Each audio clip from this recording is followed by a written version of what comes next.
सर्वात प्रथम तुम्हाला या वेबसाईटवरती यायचं आहे स्वावलंबनकार्ड.gov.in हे सरकारच्या वेबसाईटवरती यायचं आहे। या वेबसाईटची जी काही लिंक आहे तुम्हाला डिस्क्रिप्शनमध्ये दिली आहे। इथे तुम्हाला भरपूर ऑप्शन वरती दिसतील। यामध्ये वरती आहे अप्लाय फॉर UDID या ऑप्शनवरती क्लिक करायचं आहे। क्लिक केल्यानंतर हे सगळं वाचून घ्यायचं आहे। खाली I have read terms and condition जे आहे ते ॲक्सेप्ट करून सबमिट करायचं। सबमिट केल्यानंतर इथं आल्यानंतर तुम्हाला भरपूर असे ऑप्शन दिसतील।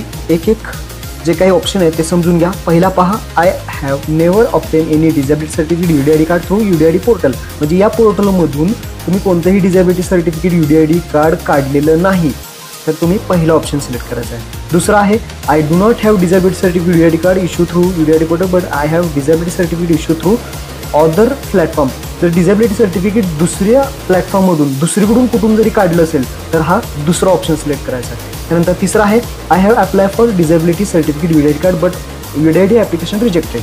ॲप्लाय केलं तर पण ॲप्लिकेशन रिजेक्ट झालं आहे तर त्यांच्यासाठी तिसरा ऑप्शन आहे, त्यांच्यासाठी ती माहिती टाकून घेऊ शकतात। नंतर I have obtained disability certificate UDID card but required to new UDID card because disability certificate आहे तुमच्याकडे पण ते जर एक्सपायर झालं असेल किंवा हरवलं असेल तर त्यांच्यासाठी हे ऑप्शन आहे। त्यानंतर शेवटचं आहे I have apply disability certificate UDID card but UDID application steel pending, आणि तुम्ही अप्लाय केले आणि ते पेंडिंगमध्ये आहे तर त्यासाठी शेवटचं ऑप्शन आहे। तर आपण पहिला ऑप्शन घेणार आहे। आतापर्यंत आपण कशातूनही काढलं नाही आणि कधी काही केलेलं नाही, त्यामुळे आपण पहिला ऑप्शन सिलेक्ट करूया आणि सबमिट करूया। सबमिट केल्यानंतर रजिस्ट्रेशन जो काही फॉर्म आहे तो ओपन होतोय। आता हा फॉर्म कशा पद्धतीने भरायचा नीट समजून घ्या।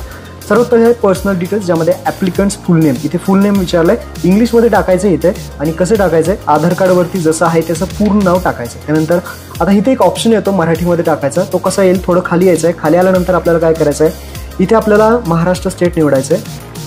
महाराष्ट्र स्टेट निवडल्यानंतर पाहू शकता ॲप्लिकंट नेम इन मराठी इथे ऑप्शन आलेला आहे। तर इथे पेन्सिलच्या बटनावरती क्लिक करायचं आहे। जे काही मराठीमध्ये नाव आहे ते आपल्याला व्यवस्थितरित्या टाईप करून घ्यायचं आहे आणि ते पुन्हा एकदा या पेन्सिल बटनावरती क्लिक करायचं। क्लिक केलं की हे लॉक होऊन जाईल। अनलॉक करायचं असेल तर त्या पेन्सिलच्या बटनावरती क्लिक करून तुम्ही अनलॉक करू शकता। त्यानंतर ॲप्लिकंट मोबाईल नंबर, अपंग व्यक्तीचा मोबाईल नंबर टाकू शकता किंवा घरातील कोणत्याही व्यक्तीचं टाकू शकता। ईमेल ID टाकायची गरज नाही, डायरेक्टली डेट ऑफ बर्थ विचारली, आधार कार्डवरती जी जन्मतारीख असेल तीच इथे जन्मतारीख तुम्हाला टाकायची। त्यानंतर जेंडर मेल फिमेल ट्रान्सजेंडर, जे काही अपंग व्यक्ती आहे तो कोण आहे ते इथे टाकायचं। त्यानंतर name of the applicant father mother guardian, जे काही ॲप्लिकंट आहे जो अपंग व्यक्ती आहे त्याचं रिलेशनशिप विचारले जाईल, म्हणजे फादर त्याच्यासोबत कोण आहे, फादर आहे मदर आहे कोणाचंही नाम तुम्ही तिथे टाकू शकता। किंवा गार्डियनमध्ये मदर असेल तर अपंग व्यक्तीची मदर असेल तर मदर,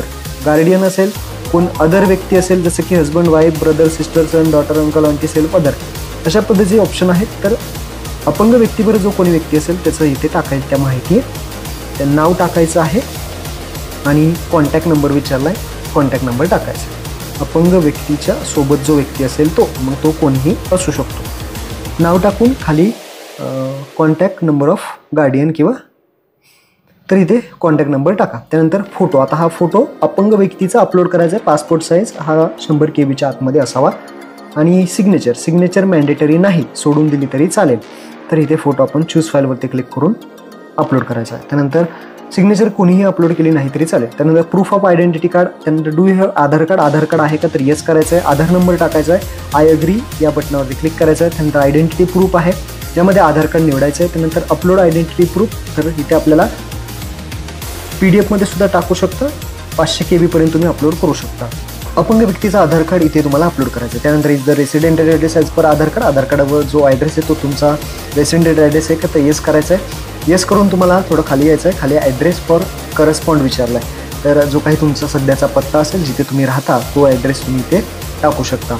वेगळा टाकायचा असेल तर तुम्ही नो ऑप्शनवरती क्लिक करून तो टाकू शकता। तर इथे जो काही आधार कार्डवरती ॲड्रेस आहे तोच इथे टाकून द्या, जिथे राहताय तो टाकला तरी चालेल। त्यानंतर जिल्हा विचारला आहे, स्टेट विचारलं आहे, आपला जिल्हा काय सिलेक्ट करायचा। त्यानंतर तुमचा जो काही तहसील असेल तो तहसील सिलेक्ट करा। त्यानंतर तुमच्या गावाचं नाव इथे शोधा, ते इथे सिलेक्ट करा आणि तुमचा जो काही पिनकोड आहे तो पिनकोड इथे सिलेक्ट करा। भरपूर असे पिनकोड इथे आलेले आहेत। त्यानंतर खाली यायचं आहे। खाली आल्यानंतर डिझॅबिलिटी डिटेल्स विचारले, ज्यामध्ये in case multiple disability please choose 2 or more, जर एकापेक्षा जास्त अपंगत्व असेल तर तुम्ही इथे ऑप्शन निवडू शकता। आता डिझॅबिलिटी ब्लाइंडनेस, लो विजन, तर हे इथे इंग्लिशमध्ये आहे। ब्लाइंडनेसमध्ये अंध असेल, लो विजन कमी दिसत असेल, हेअरिंग इम्पेअरमेंट म्हणजे इम्प्रेमेंट म्हणजे काय आहे तर हिअरिंग म्हणजे ऐकायला येतं, लोकोमोटर डिझॅबिलिटी पायाने वगैरे अपंग असेल, दुसरं काय असेल तर याचे तुम्ही जे काही इंग्लिश आहे मेंटल असेल ते इंग्लिशमधलं तुम्ही मराठीमध्ये ट्रान्सलेट करा आणि त्यानंतर ते ऑप्शन सिलेक्ट करा.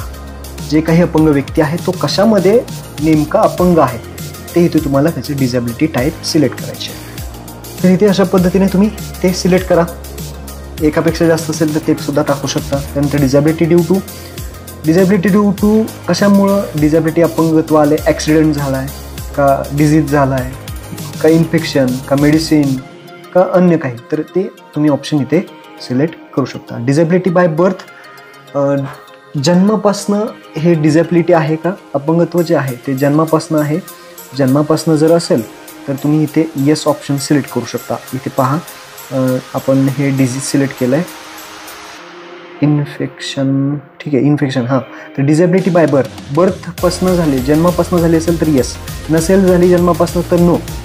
तर मग डिझॅबिलिटी सिन्स कधीपासनं अपंगत्व आलं आहे तर ते कधीपासनं आलं असेल ते तुम्ही इथे अशा पद्धतीने सिलेक्ट करू शकता. नंतर हॉस्पिटल आता सिलेक्ट करायचं आहे, तर is your treating hospital other state district, तर नो करायचं आहे. त्यानंतर हॉस्पिटल नेम आपल्याला आता इथे दाखवलेलं आहे. तुमच्या जिल्हा जो निवडला आहे त्या जिल्ह्यामध्ये कुठे कुठे हॉस्पिटल आहे ते सगळे दाखवलेले आहेत. यापैकी कोणतंही एक तुम्ही सिलेक्ट करू शकता.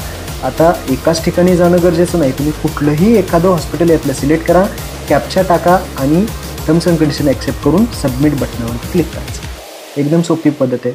हे जे हॉस्पिटल आहे ते जे सिलेक्ट केलं आहे आपण त्या ठिकाणी आपल्याला मेडिकल चेकअपसाठी जावं लागतं. तर सबमिट आपण करूयात. आता सगळी माहिती भरून घेतली आहे. सबमिट केलं की प्रिव्ह्यू येतो, जे काही तुम्ही माहिती भरलेली आहे ती एकदा सगळी चेक करून घ्या, मराठीमध्ये नाव पाहून घ्या, सगळी फोटो, त्यानंतर ॲड्रेस वगैरे सगळी माहिती चेक करा आणि त्यानंतर फायनल सबमिटवरती क्लिक करा. एडिट करायचं असतं एडिटसुद्धा करू शकता. फायनल सबमिटवरती क्लिक केलं की तुमचा फॉर्म इथे सबमिट झालेला आहे.